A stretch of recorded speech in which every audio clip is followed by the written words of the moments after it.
Powered by the Montana Television Network. This is the 5:30 News on Q2, Montana's news leader. Good evening and thanks for joining us. I'm Russ Riesinger. And I'm Jeanelle Slade. 2 Billings police officers on paid administrative leave and a suspect in the hospital after an officer-involved shooting early this morning. Police say at 2:45 this morning, a 30-year-old man rammed a stolen pickup truck into multiple police cars and destroyed the fence surrounding Ryan's Automotive before officers fired shots at the suspect. Now, this all started when police noticed a white Ford pickup suspected in an earlier burglary. Billings Police Chief Rich St. John says he feels the suspect was intentionally trying to injure his officers. Q2's Mitch Leahy joins us now with more.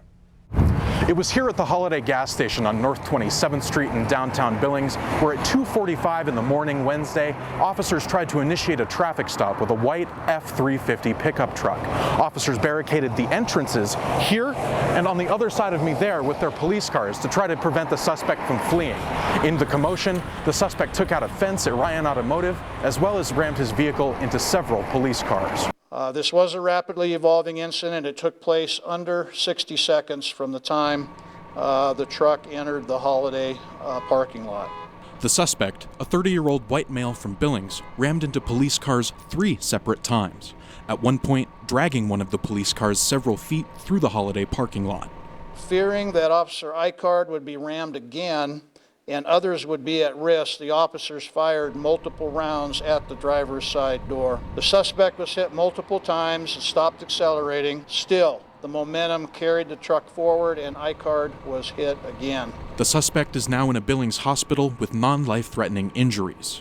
The chief says he did this on purpose.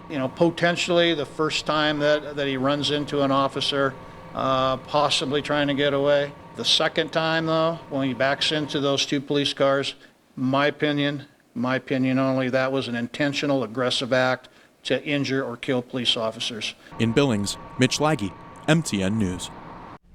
And officers Brett Hildy and Officer Jeremy Beckel have been placed on paid administrative leave. Now, St. John tells us Billings police are done investigating, and the case will now be turned over to the Montana Department of Justice and the Yellowstone County Attorney for independent review.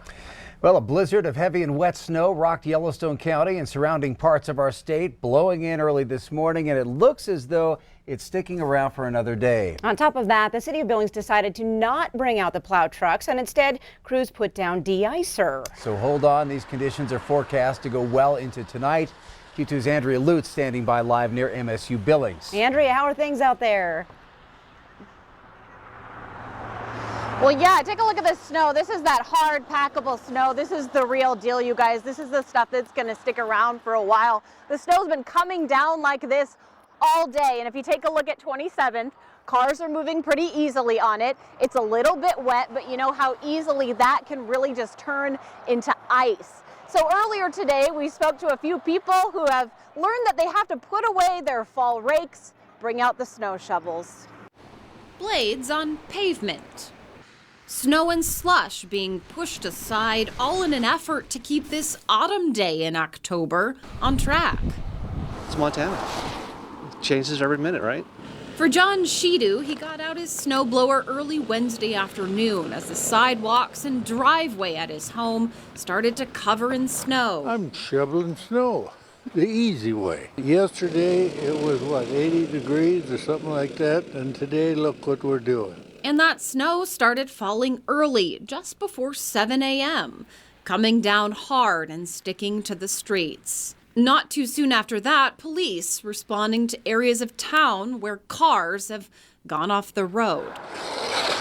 And all of that you'd probably expect for a massive snowstorm if it was December. Yesterday it was, 73, 74 up at the airport, and then coming down about 4 o'clock it changed and started dropping. And it got kind of cool, so it's a little chilly today, but not too bad. An Arctic autumn that many in Billings are still gonna be digging out of well into the night. And that's right, you've heard it. It's going to be about 7 to 9 inches coming down when this whole thing blows over. That's what's being forecast. That's a lot of snow for October. Obviously, again, the blowing snow is going to continue. It's the poor visibility, the reduced visibility, and those icy conditions. So if you are out and about tonight, as you make your way around town, just slow down, make sure that you're giving yourself plenty of time and time for the person in front of you as well. Stay safe out there, everyone. Russ and Jeanelle, back to you. All right, Andrea, thank you. Well, it's going to get worse before it gets better. Q2 meteorologist Ed McIntosh tracking this storm and what's ahead, and we are seeing dangerous roadways. That's for sure. Yeah, I'm glad they sent Andrea outside instead of me tonight. Let's go ahead and take a look because we do have more hazards on the way. First, additional snowfall, especially from Billings off towards the east, not only tonight but heading into tomorrow. Really cold temperatures follow, and as the temperatures drop tonight, we'll see a lot more freezing roadways across the area. So in addition to the snow that's on the ground is going to become a lot slicker as well. So make sure you use those safe travel practices out there. Slow down a little bit, remove all that ice and snow before you get in the car. And if you do head into a skid, make sure you take your foot off the gas and start to turn into that skid. And we'll skid into the rest of the forecast details coming up in just a few minutes. All right, thanks so much, Ed. Well, today's storm making for miserable driving conditions all across the state. Dozens of incidents reported, including a head-on crash on Highway 312 near Shepherd that left 3 people injured just before noon today. And take a look at this. Earlier this morning, a multiple vehicle crash, including semi-trucks on I-90 east of Livingston, shut down all lanes, forcing detours around the scene. No word on any injuries at this hour. That storm also forcing Montana Department of Transportation to close a section of Interstate 90 over Homestake Pass near Butte. Well, snow and cold impacting communities all across the state today. Now here's a more detailed look at how this second round of winter played out throughout Montana. I'm meteorologist Mike Hurd in Bozeman. You can see the ruler. It says about 6 inches here at the station. We've seen numerous reports of over a foot of snow over nearby mountain ranges. Butte around 3 to 6 inches. Homestake Pass is seeing anywhere from 12 to 16 inches of snow out of this storm. We've heard lots of reports of slide-offs, jackknife semis, road closures due to snow and wind and reduced visibility on Monida Pass. Now the concern is the storm's coming to an end, skies will be clearing, and record low temperatures falling down around 0 Thursday morning.